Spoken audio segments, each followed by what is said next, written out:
Hi YouTubers, it's Janine Taylor again, clocking in for chat this week around anxiety. What is it? What does it look like?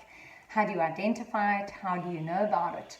And the first thing we're going to do, just to help us a little bit, is actually identify it through the use of an acronym. Okay, and an acronym where we can identify anxiety, the first thing being A, okay, and from that A is accentuating everything, where when you have anxiety, everything around you becomes accentuated, it all becomes bigger than what it needs to be, and your coping ability with it becomes so much less than what you are able to cope with it. So when things are accentuated, they're highlighted, they seem enormous, they are catastrophized.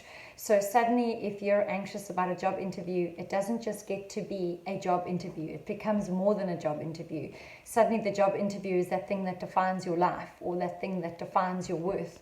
Or it becomes about those times in your life when you're in a similar situation. And that just naturally shows how you've accentuated it. Another acronym for anxiety is neuroticism. Okay, when you think about neuroticism, it's signs that you are in stress and that you are not coping with things. So suddenly you start worrying about things going wrong. And what if things start going wrong? What if this happens? What if that happens? And the minute you engage in those first two words, what if, your brain is actually using its imagination. Because what if is creating situations. What if isn't based on facts. What if isn't based on the truth. What if is your brain's way of trying to make up various situations to prepare you for any potential thing that could go wrong. Because your brain is telling you something is going to go wrong. And it wants you to input your fight or flight responses so that you can either run away and avoid it, which a lot of people do when they're anxious, they avoid a lot of behaviors, or just totally withdraw in your avoidance. And then the other thing is to fight it out, become aggressive, shout, scream, have a total meltdown. Those are all signs of anxiety. Then the X, I say there's not many words that start with an X, isn't there? So I must confess, this was a difficult one for me to find. And very original, X-ray. Okay, well, why X-ray? Because again, of that hyper-focus. It's looking into the bones of something, analyzing something to the point where you're over-analyzing it. If you think about a specialist or a surgeon putting up an X-ray and looking in detail and depth as to what's going on here, when you're anxious, you look at things in such depth that they become bigger than what they actually really are. You overthink things. It's suddenly you fast forward into the future as an X-ray. You start thinking about, well, if you don't get this job interview, how's this going to affect you 2 years from now, right? And the job interview is tomorrow, right? So suddenly your thoughts are so far ahead because you're overthinking and intensifying. Then the I is irrational thoughts. Now, when we think about irrational thoughts, we think about the fact that you're not basing your thoughts in reality. And that your thinking is very polarized, as in you're thinking in terms of black or white. So black or white means something's either going to go this way or that way, but there is no middle ground. So an example of that with a job interview will be, if I don't get this job interview, I'm never going to be employed and I'm never going to receive an income. Or I will get this job interview and then I will be Rockefeller and they'll think I can do everything and I'll start this job and then they'll think I'm so capable, but I'm not actually capable. So where's the grey? Grey is, well, if I get this job interview, this is a new job.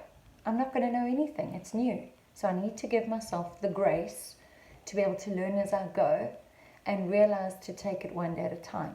That's grey thinking, which doesn't lend to irrational thinking.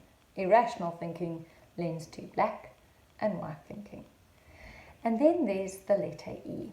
And if we think about E, we think about extremes, okay? And that lends to the polarized thinking that I was talking about. When you think of things in extremes, you once again are not considering what the middle alternative could be or the grey could be.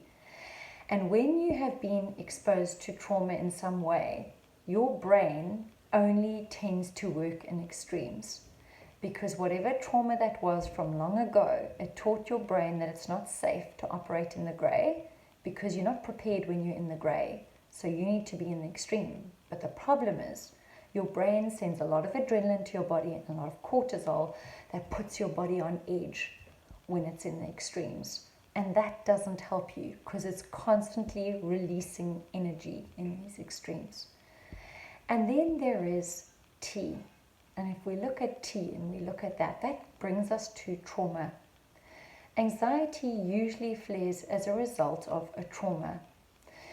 So if I were to ask you a simple question, what is your worst memory?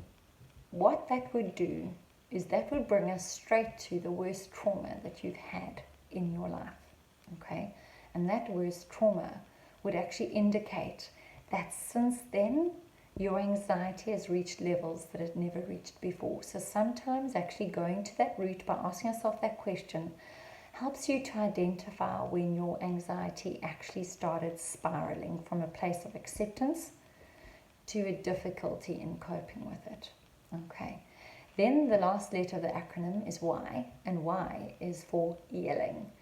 And the reason Y is for yelling is because if we look at anxiety and we go back to the fight or flight response, the fight response means that you act out, which means you yell.